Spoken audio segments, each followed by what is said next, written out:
And she failed exquisitely. Okay, first, I am a collector of selfies. So, if you will indulge me for a moment, hold on, I gotta set the mic down. Okay, you beautiful people. Here we go.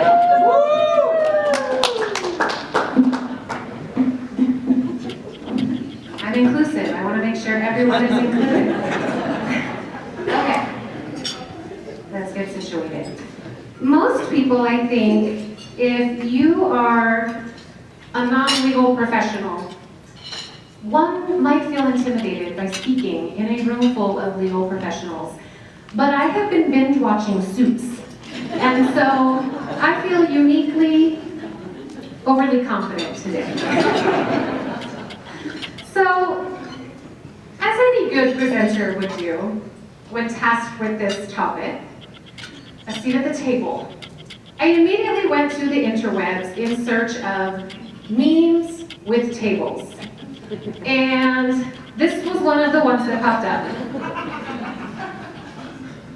Does anyone else currently relate to this meme? Every day I tell myself, don't read the news today. Just don't look. And every morning I open up the apps and see what fresh hell is in store for me that day. And so I think that for many of us, we are currently feeling these feelings of there are fires everywhere. But it's fine. It's fine. We're fine. So I want to talk about this theme about the table. And I'm sure many of us know this quote by the esteemed Shirley Chisholm. If they don't give you a seat at the table, bring a folding chair. So she is someone who knew very well about not having that seat at the table.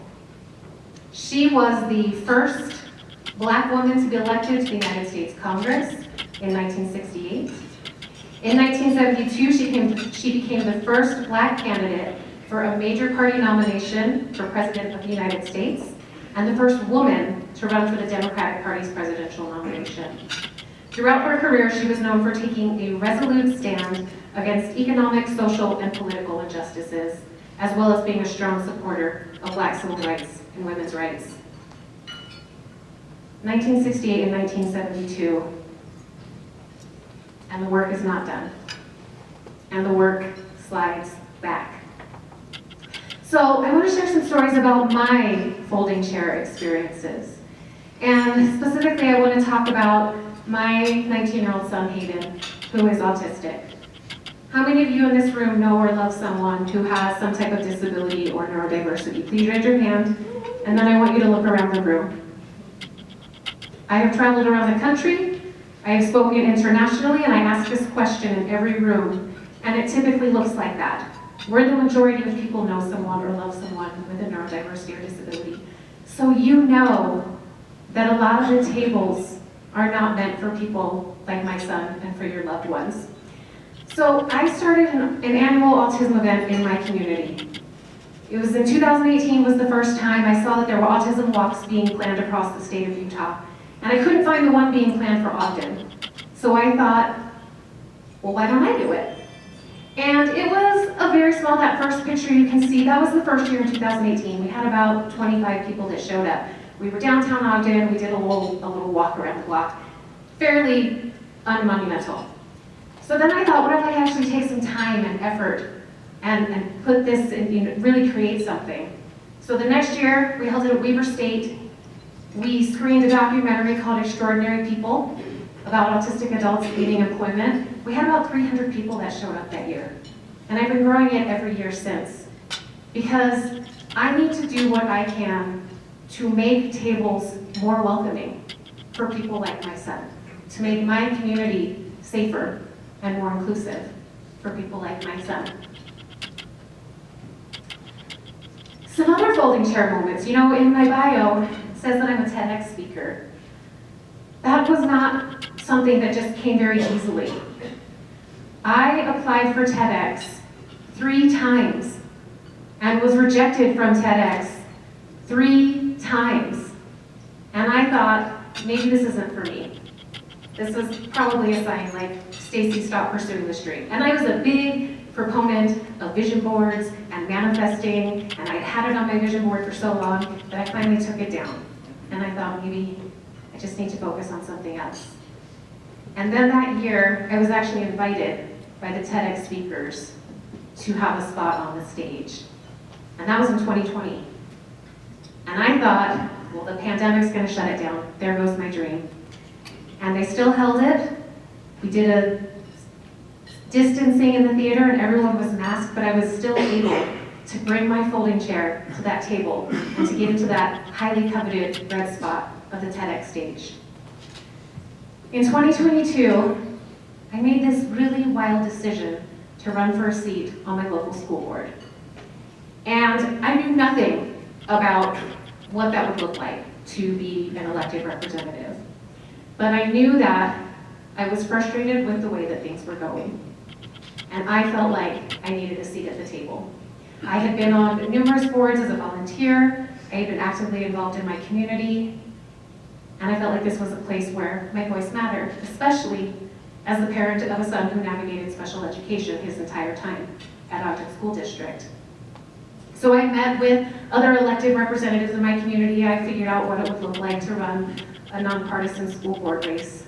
And I ran my heart out.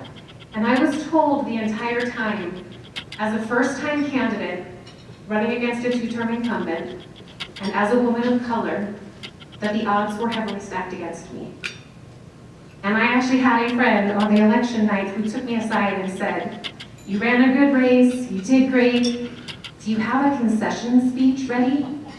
And I thought, well, who cares? Like, who's waiting? Is there like a news crew that's waiting for this small school board election in Ogden? Like, Ms. Bernal, you lost your race. What are your words? What would you like to tell everyone? Like, no one, I don't need a concession speech prepared. But she was saying that because she fully expected me to lose. Everyone expected that. And not only did I win, but I won with nearly 65% of the vote.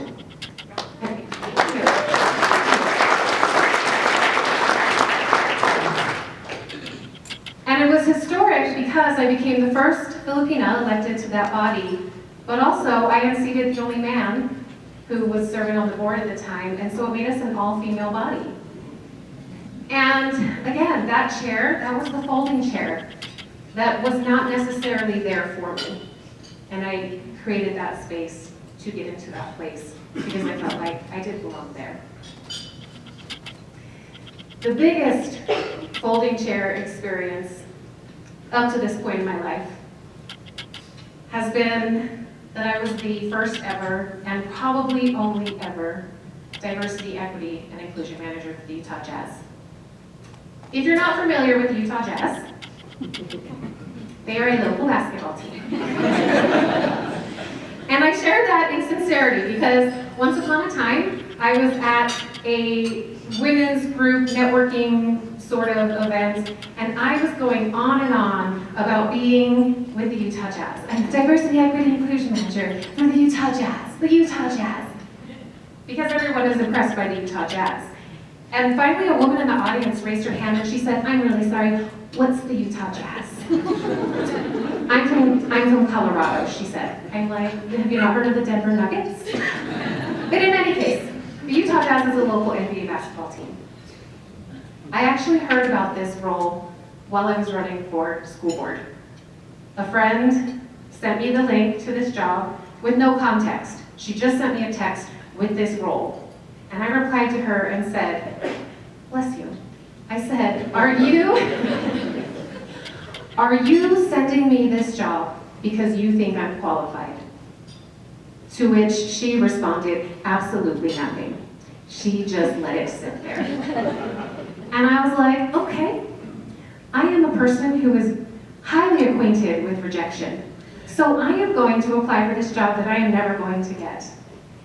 And went through rigorous series of interviews, again, while I was campaigning for school board, which I also was not going to win, okay?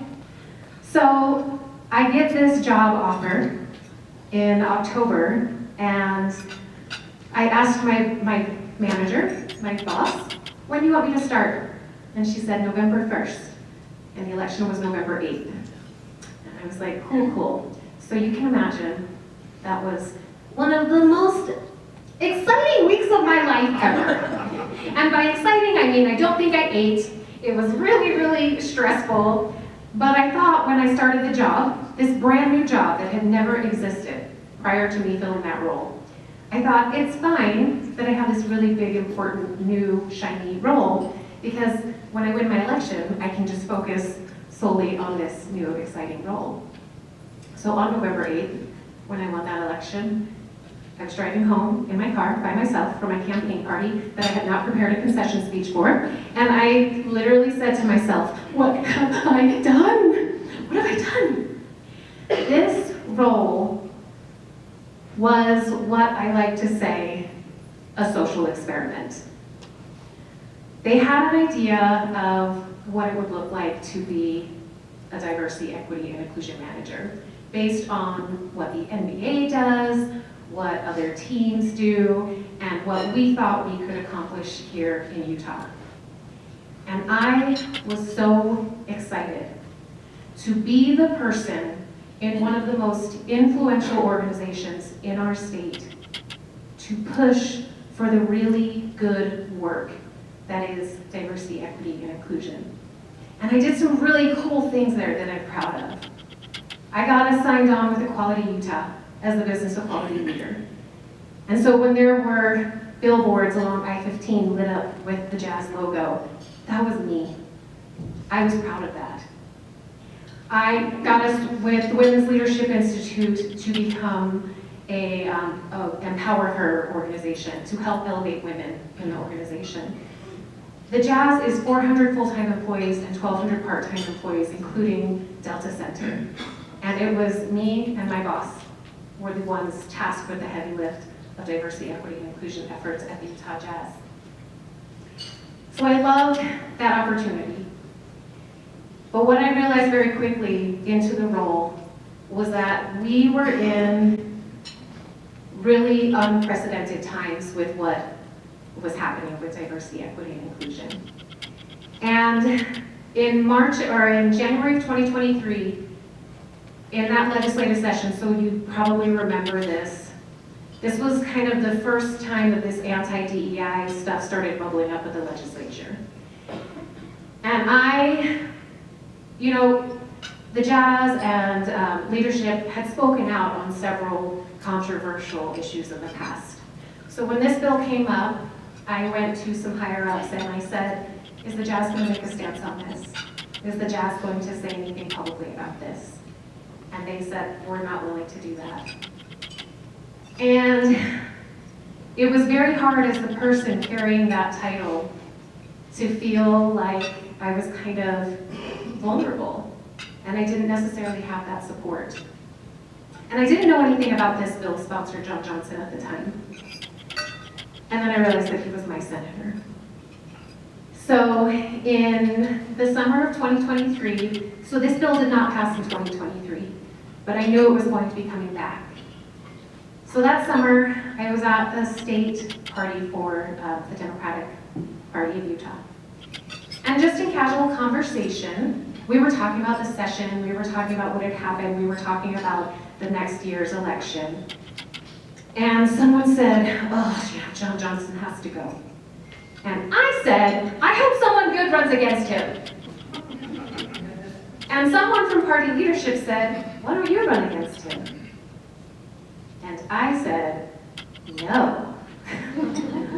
I'm on the Ogden School Board, I'm good. But that person planted that seed. And I kept coming back to it.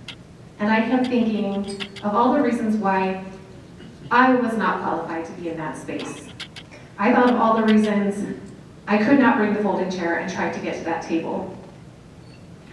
But then I started thinking about the reasons I should be at that table, and why I deserved a seat at that table, and what it would mean to be the first Filipina elected to the Utah State Senate. And so I made this decision to do this very hard thing and run for a seat in the state legislature. The sheer audacity of thinking that I could do this thing, that I deserved a place at that table. And I felt it. I felt it at doorsteps when my husband and I would go knock on a door and we would say, "Hi, I'm Stacy Bernal. I'm running for Senate in this district." And people would look at my husband and they would look at me and they'd look back at him and they'd look at me and they'd say, "You're the one running?" I felt it when I got comments on my social media posts saying, "Where are you from?" What do you mean, where am I from? What an interesting thing for you to ask me. I felt it when my opponent, who is independently wealthy, put $100,000 of his own money into his campaign account, and I thought, I don't stand a chance. And then through more than 700 individual donations, I surpassed his $100,000 and outraised him. And I guarantee you, I outworked him. I truly felt like I had that, I deserved that place at the table. While I was campaigning, I was still with the Utah Jazz, and the attack on DEI was continuing to ramp up. And so in the 2024 session, the House bill of the Equal Opportunity Initiative did pass. And we know that the impacts of that were that all these words started being banned in our higher education, K through 12, and government entities. So my role, they actually changed my title last March from diversity, equity, and inclusion to inclusion and belonging. And I remember when we unveiled that to our employees, I had some Black employees who came up to me that day and they said, "So do we not value diversity anymore?"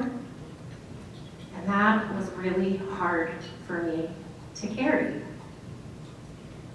So while I'm campaigning, which also you can imagine, there was some discomfort in leadership.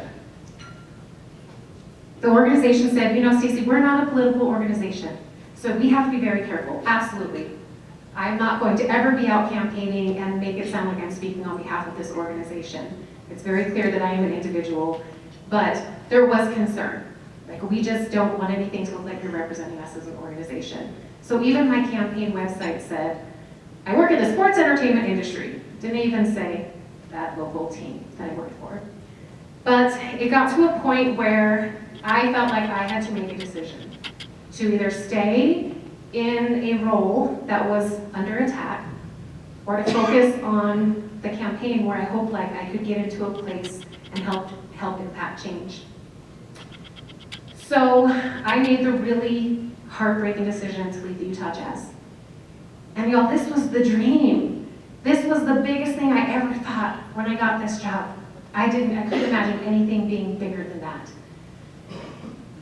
And it took a lot of courage to leave. So spoiler, I didn't win. I spectacularly lost my state Senate seat. I am still on the Ogden School Board though, so I'm grateful, like our friend John Arthur, I'm grateful I still have the opportunity to serve families in the school district of Ogden.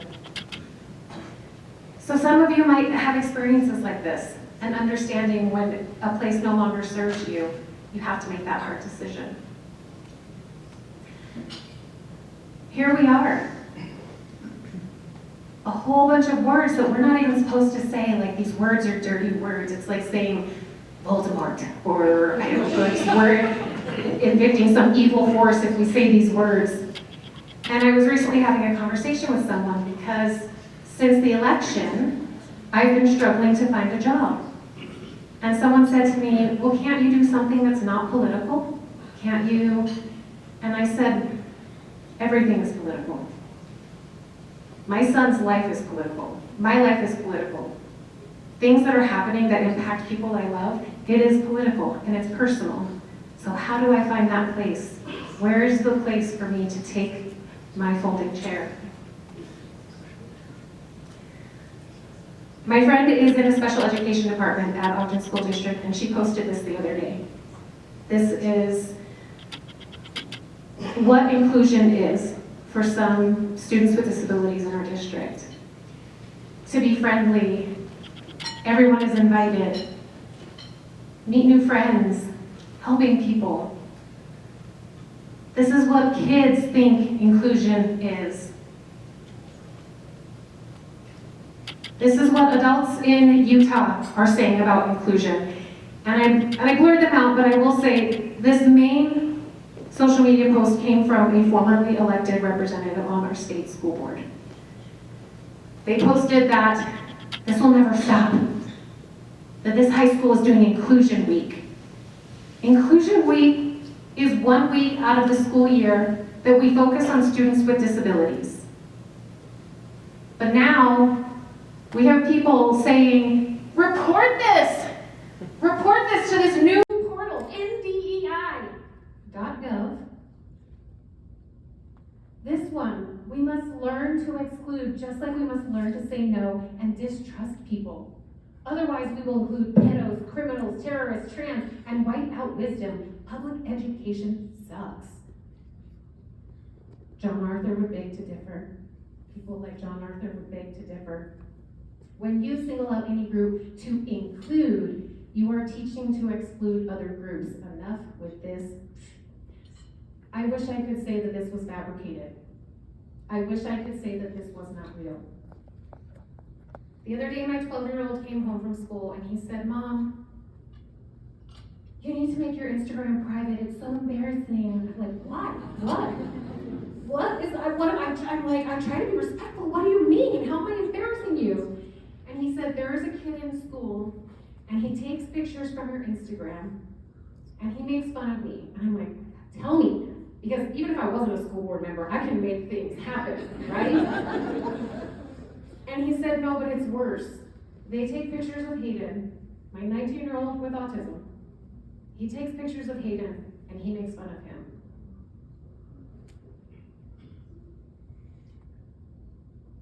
Look at the example. Look at the example.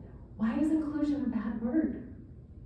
Why is this the world that we're living in where it's okay to be so hateful?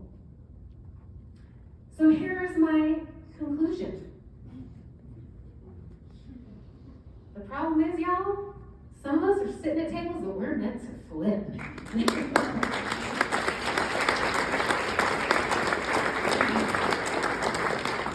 And I am not here to promote violence. I am not here to say, burn it down. Blah, blah, blah. I'm saying we all have the power to resist. We all have a voice to use for good. So what does it look like to flip the tables? It means attending a peaceful protest where your former opponent may or may not see you and may or may not write an article about you and your presence at that peaceful protest. It means allowing yourself to be joyful in dark times. It means signing up to get signatures on the HB 267 petition.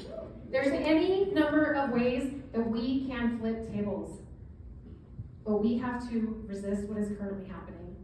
And it is hard and it is scary, but I believe that you being in this room means that you are already committed to doing the work. So I applaud you. Know that the pendulum has swung. In 2020, some of y'all probably remember, and some of you are probably signed on to the Utah Compact for Racial Diversity, Equity, and Inclusion.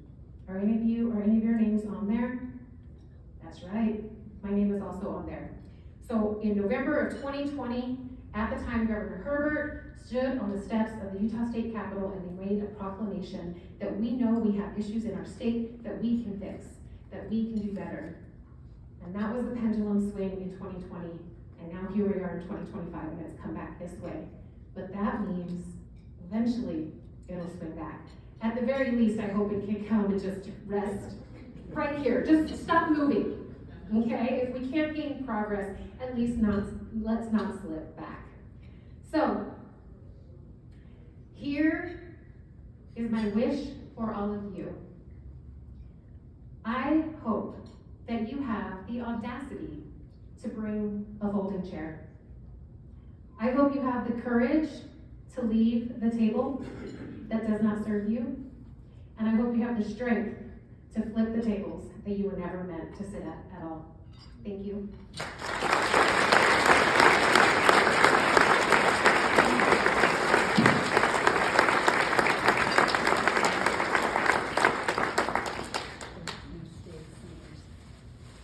Thank you for sitting at our tables today, everyone who came here. Thank you.